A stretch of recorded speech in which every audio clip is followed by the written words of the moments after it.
அல்ஹம்துலில்லாஹ் வஸ்ஸலாத்து வஸ்ஸலாமு அலா ரசூலில்லாஹ்.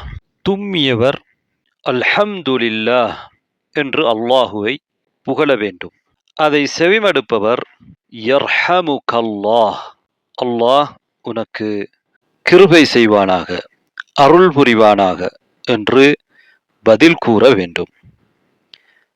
திரும்பவும் தும்மியவர் பதில் கூறியவருக்கு பிரார்த்தனை செய்யும் முகமாக யஹ்தீகுமுல்லாஹு வயுஸ்லிஹு பாலக்கும், அல்லாஹ் உங்களுக்கு நேர்வழி காட்டுவானாக, உங்கள் நிலைமைகளை சீர் செய்வானாக என்று கூறுவார். இவ்வாறு நபி ஸல்லல்லாஹு அலைஹி வஸல்லம் அவர்கள் எங்களுக்கு கற்றுத்தந்திருக்கிறார்கள். அதேபோன்று தும்மியவர் முஸ்லிம் அல்லாத ஒருவராக இருந்தால் அவர் அல்ஹம்துலில்லாஹ் என்று சொல்கிற பொழுது நாம் யர்ஹமுகுமுல்லாஹ் என்று சொல்லக்கூடாது. அதற்கு பதிலாக யஹ்தீகுமுல்லாஹு வயுஸ்லிஹு பாலக்கும் என்றுதான் சொல்ல வேண்டும். யூதர்கள் நபிகள் நாயகம் ஸல்லல்லாஹு அலைஹி வஸல்லம் அவர்களிடத்திலே தும்முவார்கள். நபி அவர்கள் அவர்களுக்கு யர்ஹமுகுமுல்லாஹ் என்று சொல்ல வேண்டும் என்று விரும்புவார்கள்.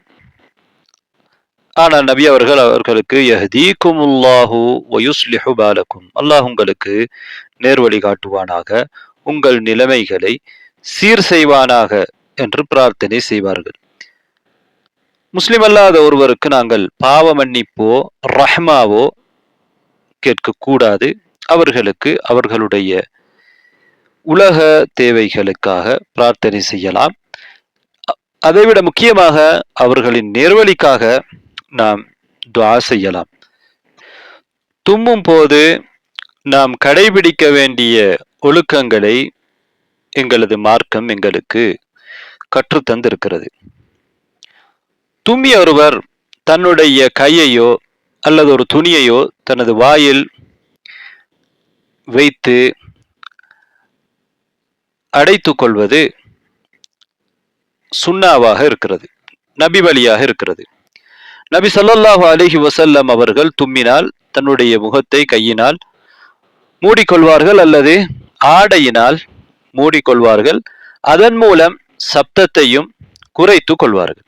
எனவே தும்மல் என்பது அல்லாஹ் விரும்பக்கூடிய ஒன்றுதான். என்றாலும் தும்முகிற பொழுது மற்றவர்களுக்கு அது இடைஞ்சலாக இருக்காமல் எங்களுடைய முகத்தை மூடிக்கொள்வதோடு அல்லது தும்முகின்ற நேரத்திலே வெளிப்படுகிற சளி துளிகள் மற்றவர்கள் மீது பட்டுவிடாமல் பாதுகாத்துக் கொள்வதற்காக, அதேபோன்று சப்தத்தையும் குறைப்பதற்காக இவ்வாறு நாம் செய்து கொள்வது சுன்னாவாக இருக்கிறது. இது நபி ஸல்லல்லாஹு அலைஹி வஸல்லம் அவர்கள் காட்டி தந்திருக்கக்கூடிய ஒரு வழிமுறை. இது பலமான ஒரு ஹதீத் அபூ தாவூத், திர்மிதி போன்ற நூல்களிலே இடம்பெற்றிருக்கிறது. நாம் ஏற்கனவே சொன்னது போன்று தும்மியவர் அல்ஹம்துலில்லாஹ் என்று சொல்வதற்கு நபி ஸல்லல்லாஹு அலைஹி வஸல்லம் அவர்கள் பல ஹதீஸ்களிலே எங்களுக்கு வழிகாட்டி இருக்கின்றார்கள். நாம் ஏற்கனவே சொன்ன ஹதீத் அபூ ஹுரைரா ரலியல்லாஹு அன்ஹு அவர்கள் அறிவிக்கக்கூடிய ஹதீத் புகாரியிலே இடம்பெற்றிருக்கிறது. ஆதம் அலைஹிஸ்ஸலாம் அவர்கள் எங்களது தந்தை. அவர்கள் படைக்கப்பட்ட நேரத்திலே தும்முகிறார்கள். அல்லாஹ் அவர்களுக்கு அல்ஹம்துலில்லாஹ் என்று அல்லாஹ்வை புகழ்கின்ற எண்ணத்தை கொடுக்கின்றான். அவர்கள் அல்ஹம்துலில்லாஹ் என்று சொல்கிறார்கள். அல்லாஹ் ஆதம் நபிக்கு யர்ஹமுகல்லாஹ் என்று சொல்கிறான் என்பதும் ஹதீஸிலே இடம்பெற்றிருக்கிறது. இதுவும் ஒரு பலமான ஹதீஸாக இருக்கிறது. இப்னு ஹிப்பான் போன்றவர்கள், பைஹக்கி போன்றவர்கள் இந்த ஹதீஸை அறிவித்திருக்கிறார்கள். அபூ ஹுரைரா ரலியல்லாஹு அன்ஹு அவர்கள் அதனுடைய அறிவிப்பாளர். அதே போன்று அனஸ் ரலியல்லாஹு அன்ஹு அவர்கள் அறிவிக்கக்கூடிய ஒரு ஹதீஸிலும் இந்த செய்தி இடம்பெற்றிருக்கிறது. இப்னு ஹிப்பான்லே அது இடம்பெற்றிருக்கிறது. நபி அவர்கள் சொல்கிறார்கள், ஆதம் அலைஹிஸ்ஸலாம் அவர்களிடம் உயிர் ஊதப்பட்ட போது அந்த ரூஹ் உயிர் அவர்களுடைய தலையை வந்து அடைந்த பொழுது அவர்கள் தும்மல் விட்டார்கள். அப்போது அவர்கள் அல்ஹம்துலில்லாஹி ரப்பில் ஆலமீன் என்று சொன்னார்கள். அதற்கு அல்லாஹ் யர்ஹமுக அல்லாஹ் என்று சொன்னான் என்று அந்த செய்தியிலே இடம்பெற்றிருக்கிறது. எனவே இதன் அடிப்படையில் சிலர் அல்ஹம்துலில்லாஹி ரப்பில் ஆலமீன் என்று கூட தும்மியவர் சொல்லலாம் என்று சொல்கிறார்கள். குறைந்தபட்சம் நாம் அல்ஹம்துலில்லாஹ் என்று சொல்கிறோம். சில ஹதீஸ்களிலே அல்ஹம்துலில்லாஹி அலா குல்லி ஹால் என்றும் இடம்பெற்றிருக்கிறது தும்மியவர் சொல்வதற்கு. அவ்வாறு அந்த ஹதீதை சிலர் பலப்படுத்தியும் இருக்கிறார்கள், சில ஹதீஸ்களை அறிஞர்கள். எனவே இவ்வாறு சொன்னாலும் தவறல்ல. இப்னு மஸ்ஊத் ரலியல்லாஹு அன்ஹு அவர்கள் சொல்கிறார்கள், அது அவர்களுடைய கூற்றாக வந்திருக்கக்கூடிய ஒரு செய்தி. உங்களிலே ஒருவர் தும்மினால் அவர் அல்ஹம்துலில்லாஹி ரப்பில் ஆலமீன் என்று சொல்லட்டும், பதிலுக்கு மற்றவர் யர்ஹமுகல்லாஹ் என்று சொல்லட்டும், திரும்பவும் அவர் யக்ஃபிருல்லாஹு லீ வலக்கும் என்று சொல்லட்டும். இவ்வாறு இப்னு மஸ்ஊத் ரலியல்லாஹு அன்ஹு அவர்கள் சொல்கிறார்கள். இது இப்னு மஸ்ஊத் ரலியல்லாஹு அன்ஹு அவர்களுடைய கூற்றாக இருந்தாலும் பெரும்பாலும் இப்னு மஸ்ஊத் ரலியல்லாஹு அன்ஹு அவர்கள் அவர்களாக இதனை உருவாக்கி சொல்வதற்கு வாய்ப்பு இல்லை. நபி அவர்களிடத்திலே இதனை அவர்கள் கேட்டுத்தான் சொல்லி இருப்பார்கள். இதுவும் பலமான அறிவிப்பாளர் வரிசையிலே வந்திருக்கிறது. இவ்வாறும் கூட சொல்லலாம். இதற்கு மாற்றமாக சிலர் சூரத்துல் ஃபாத்திஹாவை முழுமையாக ஓதுவது நபி வழியில் இல்லை, அதற்கு அடிப்படை இல்லை என்று இமாம் இப்னு ஹஜர் ரஹ்மத்துல்லாஹி அவர்கள் சுட்டிக்காட்டி இருக்கிறார்கள். அதே போன்று சிலர் தும்முகிற பொழுது அல்ஹம்துலில்லாஹ் என்று சொல்லாமல் அஷ்ஹது அல்லா இலாஹ இல்லல்லாஹ் போன்ற வார்த்தைகளை சொல்வது, அல்லது அதை சொல்லிவிட்டு அல்ஹம்துலில்லாஹ் சொல்வது, இதெல்லாம் இமாம் இப்னு ஹஜர் ரஹ்மத்துல்லாஹி அவர்கள் மக்ரூஹ், விரும்பத்தக்கது அல்ல, வெறுக்கப்பட்டது என்று சொல்லியிருக்கிறார்கள். அவ்வாறு நாம் சொல்லக்கூடாது. எங்களுக்கு ஹதீஸிலே வந்திருப்பது போதுமானது. இப்னு உமர் ரலியல்லாஹு அன்ஹு அவர்களுடைய ஒரு மகன் தும்முகிறார். தும்மிய நேரத்திலே அந்த பிள்ளை ஆப் என்று சொல்கிறார்கள் அல்லது ஆஷ் என்று சொல்கிறார்கள். அங்கே அல்லாஹுவை புகழவில்லை. அப்போது இப்னு உமர் ரலியல்லாஹு அன்ஹு அவர்கள் சொல்கிறார்கள், வமா ஆப், ஆப் என்றால் என்ன? இன்ன ஷைத்தான ஜஅலஹா பைனல் ஆதஸதி வல் ஹம்த், ஷைத்தான் தும்முவதற்கும் புகழ்வதற்கும் இடையிலே, அல்லாஹ்வை புகழ்வதற்கும் இடையிலே இதை வைத்து விட்டான் என்று சொல்கிறார்கள், கண்டிக்கிறார்கள். அவ்வாறு சொல்லாமல் அல்லாஹ்வை புகழ வேண்டும் என்பதை அவர்கள் அங்கே சொல்கிறார்கள். இதனை இமாம் புகாரி அவர்கள் அல் அதபுல் முஃப்ரத் என்ற நூலிலே பதிவு செய்திருக்கிறார்கள். பலரும் இதனை பலப்படுத்தி இருக்கிறார்கள். தும்மியவர் அல்ஹம்துலில்லாஹ் என்று சொன்னால்தான் நாம் யர்ஹமுகல்லாஹ் என்று சொல்ல வேண்டும். அவர் அல்ஹம்துலில்லாஹ் என்று அல்லாஹுவை புகழாவிட்டால் நாம் யர்ஹமுகல்லாஹ் என்று சொல்ல வேண்டிய அவசியம் இல்லை. ஏனென்றால் நபி ஸல்லல்லாஹு அலைஹி வஸல்லம் அவர்கள் எங்களுக்கு அதனை கற்றுத்தந்திருக்கிறார்கள். தும்மினால் நாம் கட்டாயமாக யர்ஹமுகல்லாஹ், அவர் அல்ஹம்துலில்லாஹ் சொன்னால் யர்ஹமுகல்லாஹ் கட்டாயம் சொல்ல வேண்டும். கட்டாயம் சொல்ல வேண்டும் என்பதைத்தான் ஹதீஸ்களில் இருந்து புரிய முடிகிறது. பரா இப்னு ஆசிப் ரலியல்லாஹு அன்ஹு அவர்கள் அறிவிக்கக்கூடிய ஹதீஸில் நபி அவர்கள் எங்களுக்கு 7 விடயங்களை ஏவினார்கள், 7 விடயங்களை தடை செய்தார்கள் என்று சொல்கிறார்கள். அதிலே ஒரு விடயம்தான் வ தஷ்மீதல் ஆதிஸ், தும்மியவருக்கு பதில் சொல்வது. அவர் அல்ஹம்துலில்லாஹ் என்று சொல்கிற பொழுது பதில் சொல்வது, ரத்து சலாம், சலாமுக்கு பதில் சொல்வது. ஆனால் சலாமுக்கு நாம் பதில் சொல்கிற பொழுது ஒருவர் பதில் சொன்னால் போதுமானது. பல பேர் இருக்கிறோம், சலாம் சொல்லப்படுகிறது, ஒருவர் பதில் சொன்னால் போதுமானது. ஆனால் தும்மியவரை பொறுத்தவரையிலே அவருக்கு அவர் அல்ஹம்துலில்லாஹ் சொல்கிற பொழுது அதை கேட்கிற எல்லோருமே பதில் சொல்ல வேண்டும் என்பதை ஹதீஸிலிருந்து நாம் புரிந்து கொள்கிறோம். ஏனென்றால் நபி ஸல்லல்லாஹு அலைஹி வஸல்லம் அவர்கள் சொல்கிறார்கள், இன்னல்லாஹ யுஹிப்புல் உதாஸ், அல்லாஹு தஆலா தும்மலை விரும்புகிறான், கொட்டாய் விடுவதை வெறுக்கின்றான். உங்களில் ஒருவர் தும்மி அல்ஹம்துலில்லாஹ் சொன்னால் கான ஹக்கன் அலா குல்லி முஸ்லிமின் சமிஅஹு, அதை செவிமடுத்த ஒவ்வொரு முஸ்லிமுக்கும் கட்டாயமாக இருக்கிற, கடமையாக இருக்கிறது, அன் யகூல லஹு யர்ஹமுகல்லாஹ், யர்ஹமுகல்லாஹ் என்று சொல்வது அவருக்கு கடமையாக இருக்கிறது. வ அம்மத் தஸாவு ஃபஇன்னமா ஹுவ மினஷ் ஷைத்தான், கொட்டாய் விடுவதை பொறுத்தவரையில் அது ஷைத்தானிடம் இருந்து வரக்கூடியது. ஃபஇதா தஸாவப அஹதுக்கும் ஃபல்யருத்தஹு மஸ்ததாஅ, உங்களில் ஒருவர் கொட்டாய் விட்டால் அவர் முடியுமான அளவு அதை தடுத்துக் கொள்ளட்டும், அதாவது கொட்டாய் வெளியிலே போகாமல் தடுத்துக் கொள்ளட்டும். ஃபஇன்ன அஹதக்கும் இதா தஸாவப ضحك منه الشيطان, ஏனென்றால் உங்களில் ஒருவர் கொட்டாய் விடுகிற பொழுது ஷைத்தான் சிரிக்கின்றான். வேறு ஹதீஸ்களிலே ஷைத்தான் வாய்க்குள் நுழைகின்றான் என்றெல்லாம் வந்திருக்கிற சஹீஹான ஹதீஸிலே. இது இந்த ஹதீஸும் புகாரியில் இடம்பெறக்கூடிய ஹதீஸ்.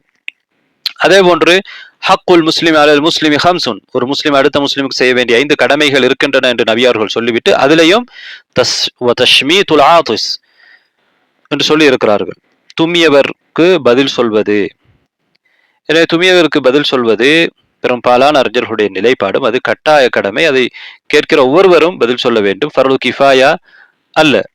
ஜனாசாவை பின்தொடர்வது நபி அவர்கள் அதில் சொல்லி இருக்கக்கூடிய ஒரு விடயம், நோயாளியை விசாரிப்பது, அதெல்லாம் ஃபர்து கிஃபாயாவாக இருக்கிறது. ஆனால் துமியவருக்கு பதில் சொல்வது ஃபர்து ஐன் என்றால் அதை செவிமடுத்த ஒவ்வொருவரும் சொல்ல வேண்டும் என்று ஹதீஸிலே வந்திருக்கிறது. புகாரி முஸ்லிம்லே இடம்பெறக்கூடிய ஒரு ஹதீஸிலே அனஸ் ரலியல்லாஹு அன்ஹு அவர்கள் அறிவிக்கிறார்கள், நபி அவர்களிடத்தில் 2 மனிதர்கள் தும்மினார்கள். ஒருவருக்கு நபி அவர்கள் யர்ஹமுக்கல்லாஹ் சொன்னார்கள், இன்னொருவருக்கு சொல்லவில்லை. அப்போது யர்ஹமுக்கல்லாஹ் சொல்லப்படாத மனிதர் நபி அவர்களிடத்திலே இதை பற்றி கேட்டபொழுது நபி அவர்கள் சொல்கிறார்கள், அவர் தும்மினார் அல்ஹம்துலில்லாஹ் என்று சொன்னார், நீங்கள் தும்மினீர்கள் அல்ஹம்துலில்லாஹ் என்று சொல்லவில்லை. எனவே நபி அவர்கள் எங்களுக்கு என்ன சொல்லி இருக்கிறார்கள், உங்களில் ஒருவர் தும்மினால் அவர் அல்ஹம்துலில்லாஹ் என்று சொன்னால் நீங்கள் சொல்லுங்கள் யர்ஹமுக்கல்லாஹ் என்று சொல்லி இருக்கிறார்கள். அவர் அல்ஹம்துலில்லாஹ் சொல்லவிடாவிட்டால் நீங்கள் யர்ஹமுக்கல்லாஹ் சொல்லாதீர்கள் என்றும் சொல்லி இருக்கிறார்கள். அதனால் அதை நபி அவர்கள் நடைமுறைப்படுத்தியும் காட்டியிருக்கிறார்கள். அதாவது அபு மூசா ரலியல்லாஹு அன்ஹு அவர்களுடைய மகன் அபு புர்தா அவர்கள் அபு மூசா ரலியல்லாஹு அன்ஹு அவர்களிடத்திலே செல்கிறார்கள். அபு மூசா ரலியல்லாஹு அன்ஹு அவர்கள் அவர்களுடைய இன்னொரு மனைவியான அபு புர்தா அவர்களுடைய தாய் அல்லாத அடுத்த மனைவியான ஃபதுல் இப்னு அப்பாஸ் ரலியல்லாஹு அன்ஹு அவர்களுடைய மகளிடத்திலே இருக்கிறார்கள். அந்த வீட்டிலே இருக்கிறார்கள். அபு புர்தா ரலியல்லாஹு அன்ஹு அவர்கள் அபு மூசா ரலியல்லாஹு அன்ஹு அவர்களுடைய மகன் அபு மூசா ரலியல்லாஹு அன்ஹு அவர்களுடைய மகன் தான் அபு புர்தா ரஹிமஹுல்லாஹ். அவர்கள் என்ன செய்கிறார்கள், தும்முகிறார்கள். ஆனால் அல்ஹம்துலில்லாஹ் என்று அவர் சொல்லாதனால் அபு மூசா ரலியல்லாஹு அன்ஹு அவர்கள் யர்ஹமுக்கல்லாஹ் சொல்லவில்லை. அவருடைய மனைவி தும்மிய நேரத்திலே அல்ஹம்துலில்லாஹ் சொன்னதனால் அபு மூசா ரலியல்லாஹு அன்ஹு அவர்கள் யர்ஹமுக்கில்லாஹ் என்று சொல்கிறார்கள். இப்போது அபு புர்தா அவர்கள் தனது தாயாரிடத்திலே சென்று இந்த விடயத்தை சொன்ன பொழுது அபு மூசா ரலியல்லாஹு அன்ஹு அவர்களிடத்திலே அந்த அபு புர்தா அவர்களுடைய தாயார் கேட்கின்றார்கள், ஏன் என்னுடைய மகன் தும்மிய நேரத்திலே நீங்கள் அவ்வாறு சொல்லவில்லை என்று கேட்டதற்கு, அப்போது உங்களுடைய மகன் தும்மிய நேரத்திலே அல்ஹம்துலில்லாஹ் சொல்லவில்லை, அதனால் நான் யர்ஹமுக்கல்லாஹ் சொல்லவில்லை. அந்த பெண் தும்மிய நேரத்திலே அல்ஹம்துலில்லாஹ் என்று சொன்னால் நான் யர்ஹமுக்கல்லாஹ் என்று சொன்னேன். நபி அவர்கள் சொல்வதை நான் செவிமடுத்திருக்கிறேன். உங்களிலே ஒருவர் தும்மி அல்ஹம்துலில்லாஹ் சொன்னால் நீங்கள் அவருக்கு தஷ்மீத் பண்ணுங்கள், பதில் சொல்லுங்கள். அவர் அல்ஹம்துலில்லாஹ் சொல்லாவிட்டால், அல்லாஹ்வை புகழாவிட்டால் நீங்கள் அவருக்கு நீங்கள் பதிலளிக்க வேண்டாம் என்று சஹீஹ் முஸ்லிம்ல வரக்கூடிய ஹதீஸிலே நாம் பார்க்க முடிகிறது. ஏன் நாம் தும்முகிற பொழுது அல்ஹம்துலில்லாஹ் அல்லாஹ்வுக்கே எல்லா புகழும் என்று சொல்கிறோம் என்றால், தும்முகின்ற பொழுது எங்களுடைய உடலிலே இருக்கக்கூடிய அழுக்குகள் அகற்றப்படுகின்றன. தும்முகின்ற பொழுது அவை வெளியேறுகின்றன. இது அல்லாஹுடைய ஒரு நியமா. இதற்காக அல்லாஹுவை புகழ்வது பொருத்தமாக இருக்கிறது. அல்லாஹுவை புகழ்ந்ததற்கு பிறகு அதை செவிமடுத்துக் கொண்டிருப்பவர் தும்மியவருக்காக பிரார்த்தனை செய்கின்றார், அல்லாஹ் உங்களுக்கு ரஹ்மா செய்யட்டும் என்று கேட்கின்றார். ஏற்கனவே அல்லாஹ் அவருக்கு ஒரு நியமாவை கொடுத்திருக்கிறான். திரும்பவும் இவர் அல்லாஹு தாலா உங்களுக்கு ரஹ்மா செய்யட்டும், அருள் செய்யட்டும் என்று துஆ செய்கின்றார்.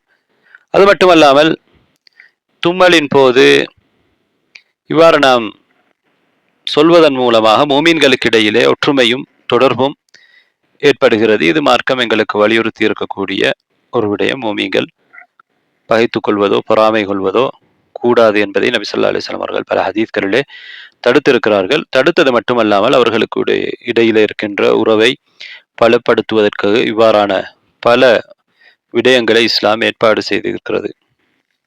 அதே போன்று எல்லா நிலையிலும் ஒரு மனிதன் அல்லாஹுவை புகழுகின்ற, அல்லாஹுவை திக்ர் செய்கிற நிலையிலே இருக்க வேண்டும். ஒரு மூமின் அல்லாஹுவை ஞாபகப்படுத்தக்கூடியவனாக இருக்க வேண்டும் என்பதும் மார்க்கம் எங்களுக்கு வழிகாட்டி இருக்கிறது. ஒருவர் தும்மி அல்ஹம்துலில்லாஹ் சொல்ல மறந்து விட்டார் அல்லது சொல்லவில்லை. இவ்வாறான நேரத்திலே நாம் அவர்களுக்கு ஞாபகப்படுத்த வேண்டுமா என்று கேட்டால், அதிலே அறிஞர்களுக்கு இடையிலே கருத்து வேறுபாடு இருக்கிறது. சுன்னாவை பார்க்கின்ற பொழுது நெருக்கமான கருத்தாக தெரிவது, அந்த நேரத்திலே நாம் அவருக்கு ஞாபகப்படுத்த வேண்டிய அவசியம் இல்லை. ஆனால் சிறிய குழந்தையாக இருந்தால் கற்றுக் கொடுப்பதற்காக பிள்ளைகளுக்கு ஞாபகப்படுத்தலாம். பெரியோருவர் அவர் செய்யாமல் இருக்கிற பொழுது அவருக்கு ஞாபகப்படுத்த வேண்டிய அவசியம் இல்லை. நபி அவர்களிடத்திலே தும்மிய ஒருவர் அல்ஹம்துலில்லாஹ் சொல்லாதன் காரணமாக நபி ஸல்லல்லாஹு அலைஹி வஸல்லம் அவர்கள் அவர்களுக்கு ஞாபகப்படுத்தவில்லை என்பதைத்தான் நாம் பார்க்கின்றோம். அதே போன்றுதான் அபூ மூஸா ரலியல்லாஹு அன்ஹு அவர்களும் நடந்து கொண்டார்கள். ஏனென்றால் அவர்கள் அவ்வாறு சொல்லாதன் காரணமாக அந்த நன்மையை இழக்கின்றார்கள். ஞாபகப்படுத்துவது சுன்னாவாக இருந்தால் நபி ஸல்லல்லாஹு அலைஹி வஸல்லம் அவர்கள் அதனை செய்திருப்பார்கள். ஏனென்றால் ஒருவருடைய துஆவை நாம் அந்த இடத்திலே இழந்து விடுகிறோம். எனவே அதனால் தும்மியவர் கவனமாக இருக்க வேண்டும் அல்ஹம்துலில்லாஹ் சொல்வதிலே. என்றால் யர்ஹமுக்கல்லாஹ் என்று சொல்லக்கூடியவருடைய பிரார்த்தனை அல்லாஹ்விடத்திலே பதிலளிக்கப்படுகிற பிரார்த்தனையாக இருக்கலாம். ஒருவர் பல முறை தும்முகிறார். இவ்வாறு தும்முகிற பொழுது ஒவ்வொரு முறையும் நாம் அல்ஹம்துலில்லாஹ் என்று அவர் சொல்கிற பொழுது ரஹமுக்கல்லாஹ் என்று சொல்கிறோம். இது எத்தனை விடுத்தம் இவ்வாறு செய்யலாம் என்று கேட்டால் 3 முறை அவர் அவ்வாறு சொல்கிற பொழுது எங்களுக்கு அவ்வாறு சொல்லலாம், அவருக்கு பதில் சொல்லலாம் என்பது சுன்னாவிலிருந்து நாம் தெரிந்து கொள்கிற விடயமாக இருக்கிறது. சஹீஹ் முஸ்லிமில் வரக்கூடிய ஒரு செய்தியிலே ஸலமத் இப்னு அக்வா ரலியல்லாஹு அன்ஹு அவர்கள் அறிவிக்கிறார்கள், நபி ஸல்லல்லாஹு அலைஹி வஸல்லம் அவர்கள் ஒரு மனிதர் தும்முவதை செவிமடுத்து யர்ஹமுக்கல்லாஹ் என்று சொல்கிறார்கள்.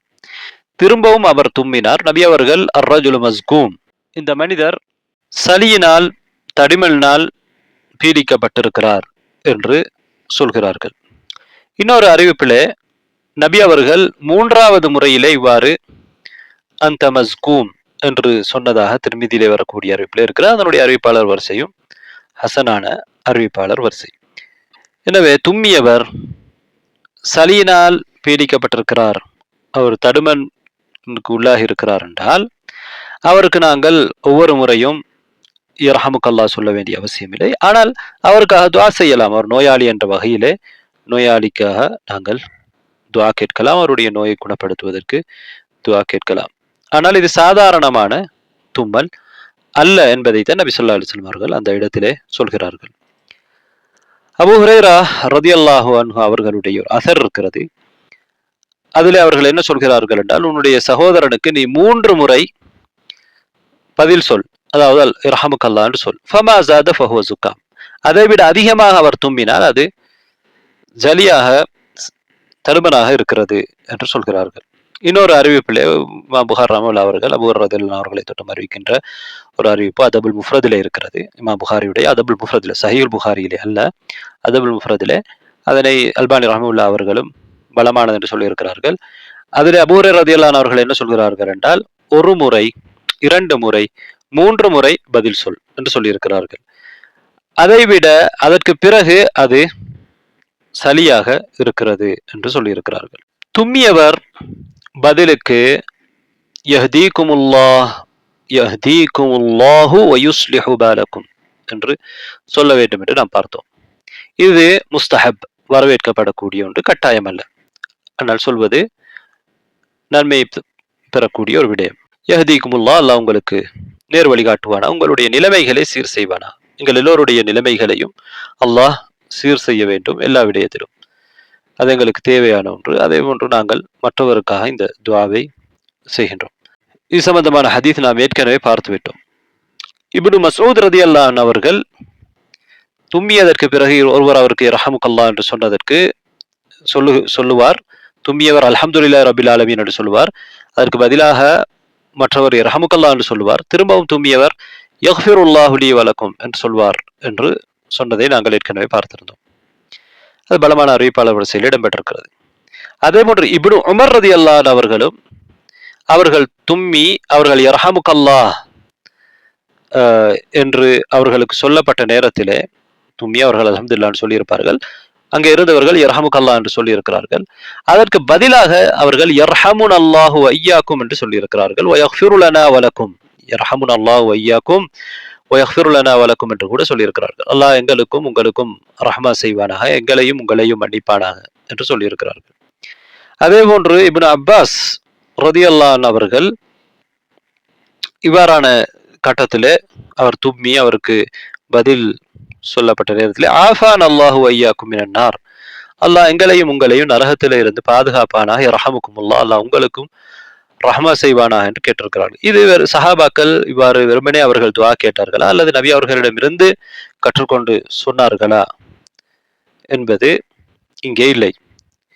பெரும்பாலும் நபி அவர்களிடமிருந்து அவர்கள் இதை கற்றுக்கொண்டிருக்கலாம், அல்லது இது துஆ கேட்கக்கூடிய ஒரு சந்தர்ப்பமாக இருந்து அவர்கள் விரும்பிய துஆக்களை கேட்டிருக்கலாம், அல்லாஹு ஆலம். என்றாலும் தெளிவாக சஹீஹான ஹதீஸ்களில் இதுவும் சஹீதான். நபி அவர்கள் எங்களை கற்றுத்தந்திருக்கக்கூடிய ஹதீக்குமுல்லா யுஸ்லிஹ் பாலக்கும் என்று நாம் சொல்லிக் கொண்டால் போதுமானது. தும்மல் விடுவதை ஒரு சகுனமாக ஜாஹிலிய மக்கள் பார்த்திருக்கிறார்கள் என்று பல அறிஞர்கள் சுட்டிக்காட்டி இருக்கிறார்கள். அவர்களிடத்தில் இது ஒரு சகுனமாக பார்க்கப்பட்டிருக்கிறது. ஆனால் இஸ்லாம் தும்முவதை அல்லாஹ் விரும்புகிறான் என்று சொல்கிறது. அதற்கு மனிதன் அல்லாஹுக்கு நன்றி செலுத்தும் முகமாக அல்ஹம்துலில்லாஹ் என்று சொல்ல வேண்டும். முதல் மனிதரான ஆதம் அலைஹிஸ்ஸலாம் அவர்கள் படைக்கப்பட்ட நேரத்திலே தும்மி அப்போது அல்ஹம்துலில்லாஹ் என்று சொல்லி இருக்கிறார்கள். அதற்கு அல்லாஹ் பதிலாக இரஹமுக்கல்லா என்று சொல்லி இருக்கிறான் என்றெல்லாம் எங்களுக்கு இஸ்லாம் பற்று தந்திருக்கிறது. என்றால் நாம் சொல்லக்கூடிய சலாமும் கூட, முஹம்மதும் கூட ஆதம் அலைஹிஸ்ஸலாம் அவர்களுக்கு ஆரம்பமாக கற்றுக் கொடுக்கப்பட்டது. அவர்கள் வானவர்களிடத்திலே சென்றார்கள், சலாம் சொன்னார்கள், அவர்களும் சலாம் சொன்னார்கள். இது உங்களுடைய உம்மத்துடைய தஹியா முஹம்மன் என்று ஆதம் நபிக்கு அங்கே சொல்லப்பட்டது. இப்போது நான் பார்ப்போம், ஒருவர் மலசல கூடத்தில் இருக்கிற பொழுது, தனது இயல்பான தேவையை நிறைவேற்றிக் கொண்டிருக்கிற பொழுது தும்முகிறார். இப்போது அவர் அல்லாஹுவை புகழ்வதா என்று கேட்டால், இந்த கட்டத்திலே அல்லாஹுவை புகழ்வது ஏற்புடையது அல்ல. ஏன், அவர் அதற்குரிய அல்லாஹுவை திக்ர் செய்யக்கூடிய இடத்திலே இல்லை. அவ்வாறான இடத்திலே அல்லாஹுவை புகழ்வதை தவிர்க்க வேண்டும். நபி ஸல்லல்லாஹு அலைஹி வஸல்லம் அவர்கள் சிறுநீர் கழிக்கின்ற பொழுது அங்கே ஒருவர் தாண்டி செல்கிறார். அவர் நபி அவர்களுக்கு சலாம் சொன்னார். நபி அவர்கள் அதற்கு பதில் சொல்லவில்லை என்று இப்னு உமர் ரலியல்லாஹு அன்ஹு அவர்கள் சொல்லக்கூடிய செய்தி சஹீஹ் முஸ்லிமிலே இருக்கிறது. அதே போன்று அபு தாவூத் இன்னும் பல கிரந்தங்களில் இருக்கக்கூடிய ஒரு சஹீஹான செய்தியிலே அல் முஹாஜிர் இப்னு குன்ஃபுத் ரலியல்லாஹு அன்ஹு அவர்கள் அறிவிக்கிறார்கள், நபி அவர்களிடத்திலே அவர்கள் வந்திருக்கிறார்கள். அந்த நபித்தோழர் முஹாஜிர் ரலியல்லாஹு அன்ஹு அவர்கள் நபி அவர்கள் சிறுநீர் கழித்துக் கொண்டிருந்திருக்கிறார்கள். சலாம் சொல்லி இருக்கிறார்கள். நபி அவர்கள் உது செய்கிற வரையிலே பதில் அளிக்கவில்லை. உது செய்ததற்கு பிறகு நபி ஸல்லல்லாஹு அலைஹி வஸல்லம் அவர்கள் தனது நியாயத்தை சொல்கிறார்கள், நான் அல்லாஹுவை சுத்தமான நிலையிலே அன்றி ஞாபகப்படுத்துவதற்கு விரும்பவில்லை என்று சொல்கிறார்கள். எனவே அவர் நபி அவர்கள் சிறுநீர் கழித்து முடித்து உது செய்து விட்டு வந்து அவர்களுக்கு இந்த நியாயத்தை சொல்லியிருக்கிறார்கள். அதற்கு பிறகுதான் சலாமுக்கு பதில் சொல்லி இருக்கிறார்கள், பதிலை தாமதித்திருக்கிறார்கள். உதுவோடு இருக்கிற நிலையிலே சலாம் சொல்வதற்காக, அதுவும் சிறுநீர் கழிக்கிற நேரத்திலே அவர்கள் சலாமுக்கு பதில் சொல்லவில்லை என்பது இந்த செய்தியிலும் அதுக்கு முன்னால் உள்ள செய்தியிலும் வருகிறது. எனவே அப்படியான இடங்களிலே நாம் அல்லாஹுவை திக்ர் செய்வதை தவிர்க்க வேண்டும். சலாமுக்கே பதில் சொல்லாமல் இருக்கிற பொழுது அல்லாஹுவை திக்ர் செய்வது தவிர்க்கப்படுவது மிகவும் முக்கிய அவசியமானது. அசுத்தமான இடங்களிலிருந்து அல்லாஹுடைய பெயரை நாங்கள் பாதுகாப்பது, அதனை கண்ணியப்படுத்துவது அவசியம் என்பதை இந்த ஹதீஸ்களிலிருந்து நாம் புரிகிறோம். அதே போன்றுதான் தொழுகையிலே ஒருவர் தும்மி விட்டார் என்றால் அவர் அல்ஹம்துலில்லாஹ் என்று சொல்ல முடியுமா என்று கேட்டால், தும்மியவர் அல்ஹம்துலில்லாஹ் என்று சொல்ல முடியும். என்றால் தொழுகையிலே தஸ்பீஹ் செய்வது, துஆக்கள் தொழுகையை பாத்திலாக்க மாட்டாது. இன்னொருவரோடு நாம் உரையாடவில்லை, அல்லாஹுவைத்தான் திக்ர் செய்கிறோம். தொழுகை அல்லாஹுவை திக்ர் செய்யக்கூடிய ஒரு இடம். இந்த அடிப்படையிலே ஒரு காரணமும் இருக்கிறது இங்கே. அந்த காரணத்துக்காக அவர் அல்ஹம்துலில்லாஹ் என்று சொல்கிறார். இவ்வாறு சொல்கிற பொழுது அவருடைய தொழுகை பாத்திலாகாது. ஒரு விடயத்தை அவர் காண்கின்ற பொழுது அவர் இன்னா லில்லாஹி வ இன்னா இலைஹி ராஜிஊன் என்று தொழுகையிலே சொன்னார், அல்லது ஒரு ஆச்சரியமான விடயத்தை காண்கிற பொழுது, கவலையானதை காண்கிற பொழுது இன்னா லில்லாஹி வ இன்னா இலைஹி ராஜிஊன் சொன்னார், அல்லது ஒரு ஆச்சரியத்தை பார்க்கிற பொழுது சுப்ஹானல்லாஹ் என்று சொன்னால், தும்மினால் அல்ஹம்துலில்லாஹ் என்று சொன்னால் அவருடைய தொழுகை பாத்திலாகாது. என்றால் அவர் இன்னொருவரோடு உரையாடவில்லை, அல்லாஹுவோடு உரையாடுகிறார், அல்லாஹுவை திக்ர் செய்கிறார். அது பிரச்சனை இல்லை என்பதுதான் பெரும்பாலான அறிஞர்களுடைய நிலைப்பாடு. இதற்கு ஆதாரமாக அபூபக்கர் ரலியல்லாஹு அன்ஹு அவர்கள் ஒரு முறை நபி அவர்கள் தாமதித்த நேரத்திலே ஒரு காரணத்துக்காக நபி அவர்கள் ஒரு இடத்துக்கு சென்று சமாதானம் செய்துவிட்டு வருகிற பொழுது தாமதித்து விட்டது. இகாமா சொல்லப்பட்டு விட்டது. அபூபக்கர் ரலியல்லாஹு அவர்கள் தொழுகையை நடத்துவதற்கு முன்னே சென்று தொழுகையை நடத்தி கொண்டிருக்கிறார்கள். அந்த நேரத்தில் நபி அவர்கள் வந்ததை சஹாபாக்கள் கவனித்து அதிகமாக கைதட்ட ஆரம்பித்தார்கள். அது ஆரம்பத்திலே அவ்வாறு செய்தார்கள். பிறகு நபி அவர்கள் கைதட்டுவதை பெண்களுக்கு வைத்திருந்தார்கள். கையிலே தட்டி தொழுகையிலே தவறுகள் வருகிற பொழுது சுட்டி காட்டுவது. ஆண்கள் கை தட்டக்கூடாது. சுபஹான் அல்லாஹ் என்று சொல்ல வேண்டும். பிறகு அபூபக்கர் ரலியல்லாஹு அவர்கள் மக்கள் அதிகமாக இவ்வாறு செய்வதனால் திரும்பி பார்க்கிறார்கள். நபி அவர்கள் தொழுகையிலே திரும்பி பார்ப்பவராக இருக்கவில்லை. என்ன நடந்து விட்டது என்று. பிறகு நபி ஸல்லல்லாஹு அலைஹி வஸல்லம் அவர்கள் அபூபக்கர் ரலியல்லாஹு அவர்களுக்கு நீங்கள் அந்த இடத்திலே இருங்கள், தொழுகை நடத்துங்கள் என்று சுட்டி காட்டுகிறார்கள். செய்கினை செய்கிறார்கள். அபூபக்கர் ரலியல்லாஹு அவர்கள் தன்னுடைய கையை உயர்த்தி, இரு கைகளையும் உயர்த்திவிட்டு அல்ஹம்துலில்லாஹ் என்று அல்லாஹுவை புகழ்கிறார்கள். ஏனென்றால் நபி அவர்கள் தனக்கு இவ்வாறு செய்யுமாறு கட்டளையிட்டதற்காக. பின்வாங்கிவிட்டார்கள். நபி ஸல்லல்லாஹு அலைஹி வஸல்லம் அவர்கள் முன்னே சென்று தொழுகை நடத்தினார்கள். தொழுகை முடித்ததற்கு பிறகு நபி அவர்கள் அங்கே சஹாபாக்களோடு சில விடயங்களை உரையாடுகிறார்கள். அபூபக்கர் ரலியல்லாஹு அவர்களிடத்திலும் நீங்கள் அந்த இடத்தில் இருந்திருக்கலாம் என்று சொல்கிறார்கள். இங்கே நபி ஸல்லல்லாஹு அலைஹி வஸல்லம் அவர்கள் செய்கினை செய்த அந்த நேரத்திலே அபூபக்கர் ரலியல்லாஹு அவர்கள் அல்ஹம்துலில்லாஹ் என்று சொன்னார்கள். அதனால் அபூபக்கர் ரலியல்லாஹு அவர்களுடைய தொழுகை அங்கே பாத்திலாகவில்லை. அல்ஹம்துலில்லாஹ் என்று அல்லாஹுவை புகழ்வது தும்முகிற பொழுது அவருடைய தொழுகையை பாத்திலாக்காது.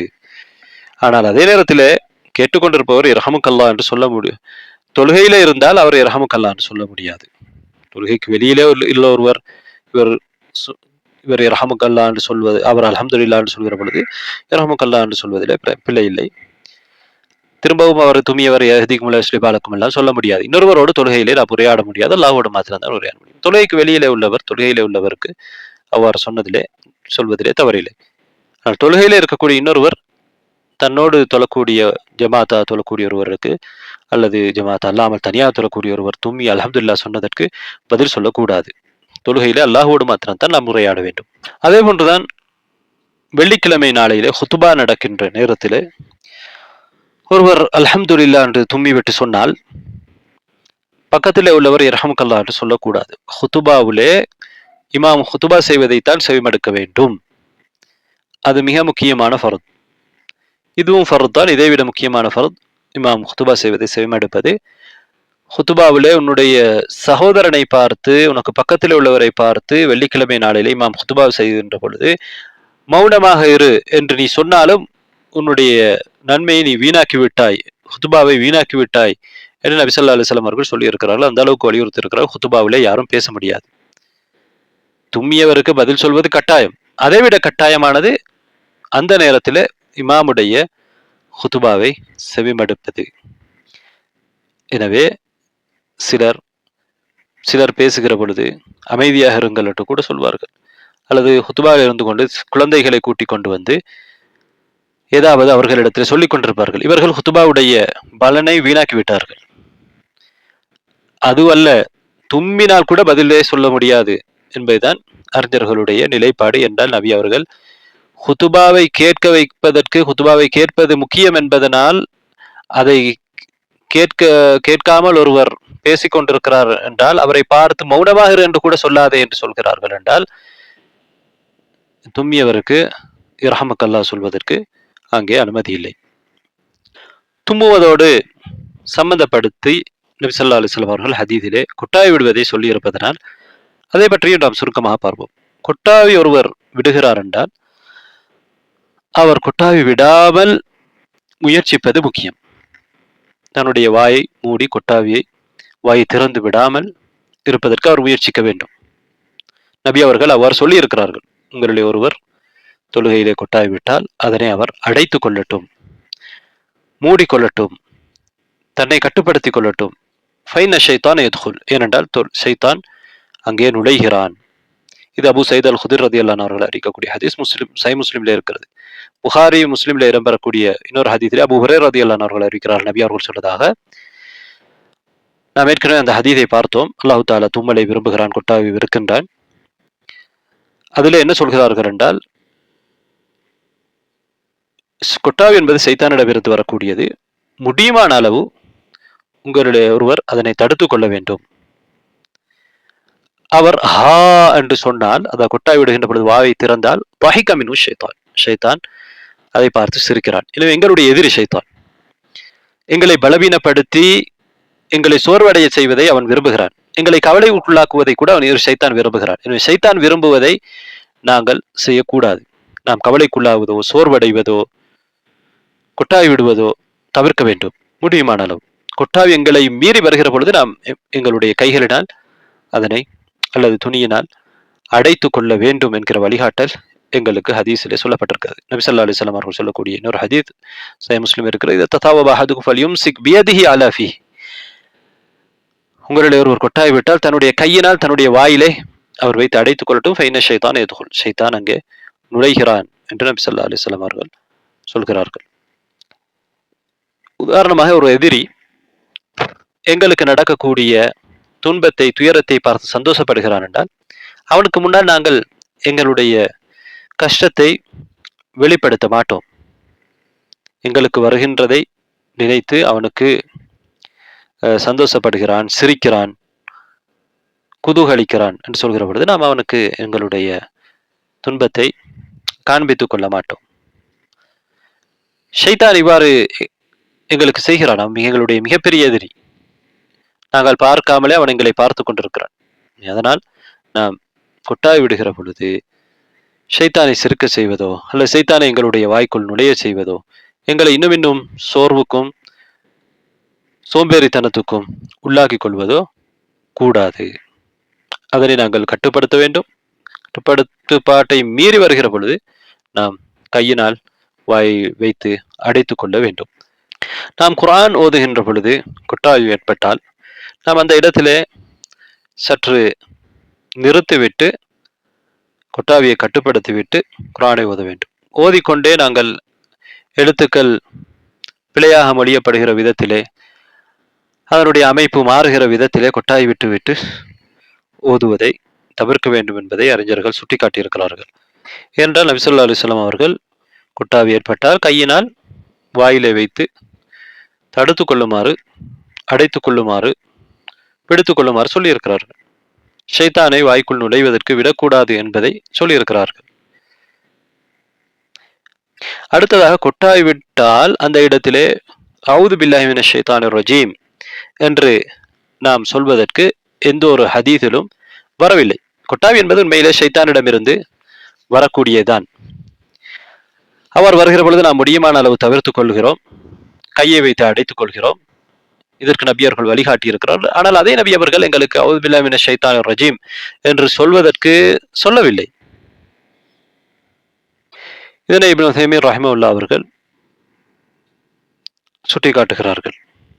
அப்படி என்றால் ஷைத்தான் உங்களை தூண்டினால் நீங்கள் அல்லாஹ்விடமிருந்து பாதுகாப்பு தேடிக்கொள்ளுங்கள் என்று அல்லாஹ் குர்ஆனிலே சொல்கிறான் இல்லையா என்று கேட்டால், அதற்கு இப்னு உதைமீன் ரஹிமஹுல்லாஹ் அவர்கள் பதில் சொல்கிற பொழுது, அதாவது ஷைத்தான், நபி ஸல்லல்லாஹு அலைஹி வஸல்லம் அவர்கள் சொல்லியிருக்கிறார்கள் கொட்டாவி ஷைத்தானிடமிருந்து ஏற்படக்கூடியது. அல்லாஹ் குர்ஆனிலே சொல்கிறான், ஷைத்தானிடமிருந்து உங்களுக்கு ஏதாவது தூண்டுதல் வருகிற பொழுது நீங்கள் அல்லாஹ்விடத்திலே பாதுகாப்பு தேடிக்கொள்ளுங்கள், நிச்சயமாக அல்லாஹ் செய்மடுப்பவன், யாவற்றையும் அறிந்தவன். அதற்கு அவர்கள் என்ன சொல்கிறார்கள் என்றால், அது உண்மைதான்.